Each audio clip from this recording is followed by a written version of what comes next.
ஒரு ஜெய்தீப் தன்கர் என்ற vice president இருக்காரு, அவர் எங்க சார் சொல்லிட்டு பதில் இருக்கு சார். இப்போ சார் தன்கர் எங்க சார் தமிழ்நாட்டுல இருக்காரு சொல்றாங்க. எங்க சார் இருக்காரு?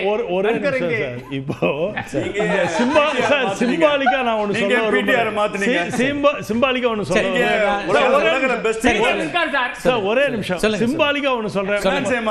உங்க டிவில வந்து ஒரு இது போட சொல்லுங்க, 2 இது போட சொல்லுங்க, கலாஜ் பண்ணி போட சொல்லுங்க. என்னன்னா அவங்க முதல்வர் ஸ்டாலின் அவர்கள் வந்து அவர் நடந்து கூட்டிட்டு வர்றதும் இன்னைக்கு பாரத பிரதமர் வந்து ராதாகிருஷ்ணன் ஜி நடந்து கூட்டிட்டு வர்றதை 2 தயவு செஞ்சு போட சொல்லுங்க. அதை பார்த்தாவே இன்னைக்கு ரேலி ரேஸ் மாதிரி அவங்க அவரை ஒப்புதலோட ஸ்டாலின் அவர்கள் கொண்டு போய் மோடி கிட்ட கொடுத்தது மாதிரி மோடி கிட்ட கொடுத்த மாதிரி தான் இருக்கு. ரேலி ரேஸ் மாதிரி அவர் எல்லா நேரங்கள்லயும் ராதாகிருஷ்ணன் தமிழ்நாட்டுல கூட்டிட்டு போய் மோடிஜி கிட்ட கொடுத்து இவரை நீங்க வைஸ் பிரசிடென்ட் ஆக்குங்கன்னு சொன்ன மாதிரியே இருக்கு அந்த வீடியோ. அதை தயவு செஞ்சு போட சொல்லுங்க உங்க டிவில. போடுங்க சார், அது போடுங்க. அப்ப போட்டாதான் தெரியும். அப்ப ஆகும்போது என்னோட கருத்து என்னன்னா, நிச்சயமாக திமுக கண்டிப்பாக ஒண்ணு நேரடியா சப்போர்ட் பண்ண முடியலன்னா கூட வாக் அவுட் பண்ணி சப்போர்ட் பண்ணி ராதாகிருஷ்ணன் ஜியை அவங்க ஜெயிக்கிறதுக்கு இன்டைரக்டா ஒரு விஷயம் உதவி செய்வாங்க நம்பிக்கை. சிபி ராதாகிருஷ்ணன் என்னன்னா இங்க தமிழ்நாட்டுல நீங்க வந்து பார்த்துட்டு இருக்கீங்க, பல நிகழ்வுகள் நடக்குது. அரசியல்ல வெவ்வேறா நேர் எதிரான கொள்கைகள் இருக்கிறாங்க. ஆனா நல்லது கேட்டதுல நேரா சந்திக்கிறாங்க, நட்பு பாராட்டுறாங்க.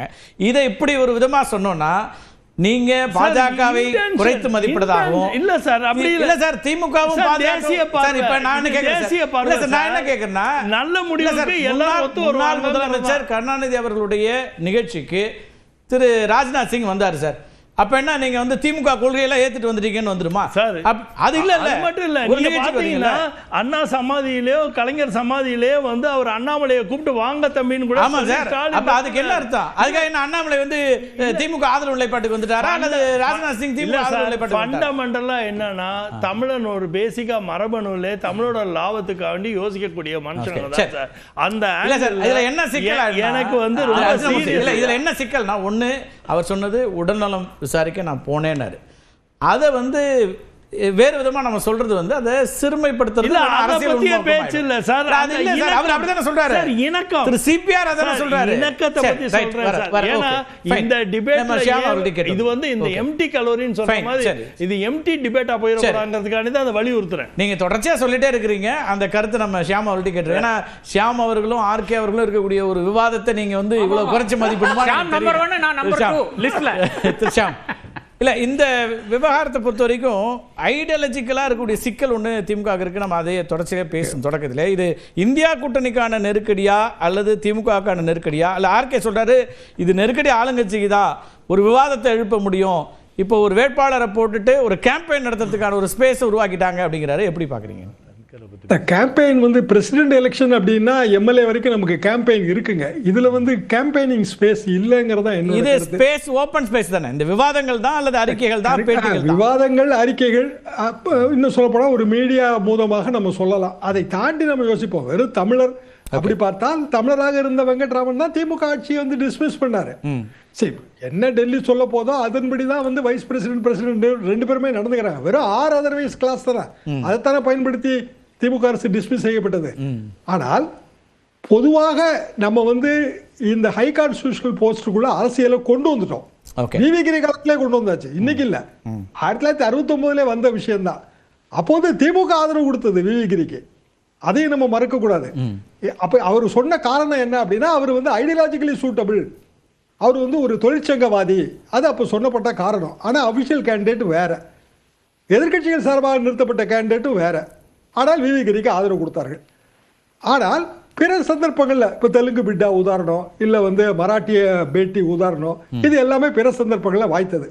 இப்போ திமுகவுக்கு வேற ஆப்ஷன் எதுவும் இல்லை, வேற தமிழ் கேண்டிடேட்டே இல்லை அப்படின்னா இவரை சப்போர்ட் பண்ணுவதில் எனக்கு என்னமோ அதில் பெரிய ஐடியாலஜிக்கலாக ப்ராப்ளம் இருக்க மாதிரி எனக்கு தெரியல. என்ன சிம்பிள் ரீசன் என்ன சார், இப்போ நான் உங்கள்கிட்ட கேட்டதா சார், திரு சிபி ராதாகிருஷ்ணன் ஆர்எஸ்எஸ் அடையாளத்தோடு இப்போ இவர் கூடுதலாக அர்ஜுனமூர்த்தி சொல்கிறாரு பொது சிவில் சட்டத்தை அப்போதே ஆதரித்தவர், அதில் அழுத்தமாக நிற்கக்கூடியவர் அப்படிங்கிற ஒரு கருத்தோட்டத்தோடு இருக்கும்போது, இங்கே இப்போ திமுகவுக்கு நீங்கள் வந்து இதையெல்லாம் எதிர்க்கக்கூடிய இடத்துல இருக்கக்கூடியவர்கள், அப்போ அதற்கான அந்த ஆதரவு தளத்திலே கேள்வி வராதா? இப்போ குறிப்பாக சிறுபான்மையினர் மத்தியில் அது என்னவா புரிந்து கொள்ளப்படுங்கிற கேள்வி வராதா? பொது சிவில் சட்டத்துக்கு அவர் வெளிப்படையாக ஆதரவு கொடுத்தவர் தான், அதில் மாற்றுக்கிறதுலாம் இல்லை. ஆனால் ராஜ்யசபா சேர்மனாக அவர் வந்து அப்படியான ஒரு சட்டத்தை வந்து கொண்டு வந்து அதை நிறைவேற்ற முயற்சி செய்யும் போது அந்த டிபேட் அவர் அலோவ் பண்ணுவார்ல, அது ராஜ்யசபா சேர்மனாகவும் பார்ப்போம். நம்ம வைஸ் பிரசிடென்ட்டை வந்து நாளைக்கு பிரசிடென்ட் இயலா நிலை பெற்றால் அவர் வந்து பிரசிடென்ட் ஆவார். உதாரணமாக வந்து டாக்டர் ஜாகிர் ஹுசேன் அவர் இயலா நிலை பெறும்போது வைஸ் பிரசிடென்ட் அந்த சர்வபள்ளி ராதாகிருஷ்ணனுக்கு அந்த வாய்ப்பு கிடைச்சது, அவர் பிரசிடென்டாக இருந்தார். அதுதான் அதில் இருக்கிற ஒரே ஒரு பாயிண்ட். மற்றபடி ராஜ்யசபா சேர்மன் தான், வேற பாயிண்ட் எதுவுமே அதில் கிடையாது. அப்போ ராஜ்யசபா சேர்மனாக அவர் ஜெகதீப் தன்கரை விட சிறப்பாகத்தானே பணியாற்றுவார். ஏன்னா அவரோட ட்ராக் ரெக்கார்டில் அவர் கான்ட்ரவர்சிக்குள்ள போறதே கிடையாது. அவருக்கு கொடுக்கப்பட்ட ரோல் என்னவோ, நீங்களே சொன்ன உதாரணம் மாதிரி ஒரு வக்கீல் வந்து நீதிபதி ஆகும்போது நீதிபதி ரோலை திறம்பட செய்யற மாதிரி தான் சிபிஆர் இருக்காரு. அதை நம்ம பார்க்கிறோம் தொடர்ந்து. அது வந்து ராஜ்யசபாக்கு நல்லதானு நினைக்கிறேன். நம்ம இதுவரைக்கும் நம்ம பார்த்த ராஜ்யசபா விவாதம் எல்லாமே ஒருதலைபட்சமா இருந்ததுங்க. ஜெகதீப் தன்கரை இப்போ மாதிரி இருக்க மாட்டாரு அப்படிங்கிறீங்க. இருக்க மாட்டார்ல, அது நமக்கு பெரிய அனுகூலமாச்சே. ஏன்னா அவர் வந்து மோடி அரசு சொல்ற எல்லாத்துக்கும் வந்து அவர் தலை ஆட்டல, மகாராஷ்டிராலுமே ஆட்டல, நம்மளே பார்த்ததுதான் அது எல்லாமே. அந்த ஒரு குவாலிட்டி அவர்கிட்ட இருக்கே, அது நல்லது தானே அப்படிங்கிறது என்னோட பார்வை. ஒரு பத்திரிகையாளனாக என்னோட பார்வை தான். வேற மாதிரி நீங்க பாத்தீங்கன்னா வெறும் ஐடியாலஜி ரைட், நம்ம ஃபைட் அவுட் பண்ணி தான் ஆகணும், நீங்க சொல்ற மாதிரி வந்து சிறுபான்மையினர் ஓட்டு வங்கி என்ன ஆகுது அப்படின்னா, அப்போ அரசியல் நோக்கத்தோட தான் வந்து திமுகவும் செயல்படும், அப்படித்தானே அதுல புருவாகும். இல்ல ராஜீவ்காந்தி இப்ப RSS இது திட்டம் அப்படிங்கிறாரு. நீங்க எப்படி பாக்குறீங்க? இது பாஜக அல்லது பிரதமர் அவங்க தேர்வு அல்லது RSS தேர்வு அல்லது ரெண்டு பேரும் சேர்ந்து இதை எப்படி பாக்குறீங்க? RSS-ஐ சமாதானப்படுத்த தாங்க தொடர்ந்து வந்து மோடி அவர்கள் முயற்சிக்கிறார்கள். அது நம்மளோட இண்டிபெண்டன்ஸ் டே உரையே வந்து அதுக்கு ஒரு உதாரணம். RSS வந்து வேர்ல்ட்ஸ் கிரேட்டஸ்ட் என்ஜிஓன்னு அவர் சொல்லியாச்சு. அது என்ஜிஓ கிளாசிபிகேஷனுக்குள்ள அது வருமாங்கிறதெல்லாம் எனக்கு ரொம்ப சந்தேகம். ஆனால் வந்து அதை வெளிப்படையா சொல்லி பாராட்டுறாரு. RSS என்கிற ஒரு இயக்கத்தை பகிர்ந்து கொள்ளக்கூடாதுன்னு நினைக்கிறாரு. என்ன காரணம்னா, மோடிக்கு எங்க மெஜாரிட்டி இருக்கு? அவர் என்ன பழைய வலிமையோட இருக்கிறாரு? 2019 தேர்ந்தெடுக்கப்பட்ட மோடியா அவரு? அப்படி ஒரு சிக்கலே இல்லையா சார்? எங்க நீங்க வந்து இப்ப மெஜாரிட்டி இல்லாம அவர் நெருக்கடியில் இருந்தார் அப்படின்னு ஏதாவது ஒரு நிகழ்வு இருக்குதா சார்? அது இப்போ வராது சார். என்ன காரணம்? இப்போ உதாரணமா ஆந்திராவை எடுத்துக்கங்க. கூடவே வந்து சந்திரபாபு நாயுடுக்கு நேர் எதிரியானவரும் இவர் ஆதரிக்கிறார். ஆமா. அப்போ நாயுடு வந்து அவரோட பால்ஸை வந்து கிளவரா பிளே பண்றாரு. ஆனா நமக்கு அவரை பத்தி நல்லாவே தெரியும். அவர் எப்பப்பெல்லாம் பால மாத்தி அப்படின்னா பிரதமருக்கு நெருக்கடி இல்லைன்னு தானே வருது. ரெண்டு பேரும் வராங்கல்ல. நெருக்கடி இப்போதைக்கு இல்லைன்னு நம்ம எடுத்துக்கிடலாம். முழு 5 ஆண்டு காலமும் இல்லைன்னு எடுத்துக்க முடியுமா? பீகார் தேர்தல் நாளைக்கு வந்து பெரிய தோல்வியை சந்தித்து விட்டார்கள்னு வச்சுக்குவோம் உதாரணமா. என்ன ஆகும்? நிதிஷ்குமார் வந்து தோல்வி காரணம் இவங்க தான் சொல்ல போறாரு. இப்பமே சிராக் என்னங்க சொல்றாரு?